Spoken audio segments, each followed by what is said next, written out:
Peyğəmbər Kəbəyə baxır, buyurur ki, ey Kəbə, möminin hörməti səndən çoxdur. Hesab eləyin ki, sizə tapşırıblar ki, sən Kəbə evini qorumalısan. Dəyərli bildiyin üçün, müqəddəs bildiyin üçün maksimum həddə qorumağa çalışacaqsan.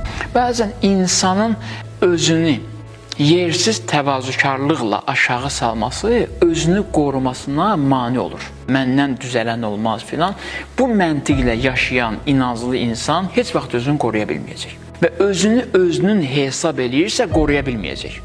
Özünü Allahın Kəbəsi hesab eləsə, özünü İmam Hüseyin əleyhissalamın sevgisinin xəzinəsi hesab eləsə, onda başlaya biləcək qorumağa. İmam Hüseyin əleyhissalamın hərəmindən gələndən sonra adam necə özünü qorumağa cəhd edir? Bütün günü düşüncəndə bu olur ki, mən qoruyum, o nuraniyyət getməsin. Çünki artıq sən orada tamamilə başa düşdün ki, dərk elədin ki, Hüseyn var məndə, Hüseyni duya bilirsən.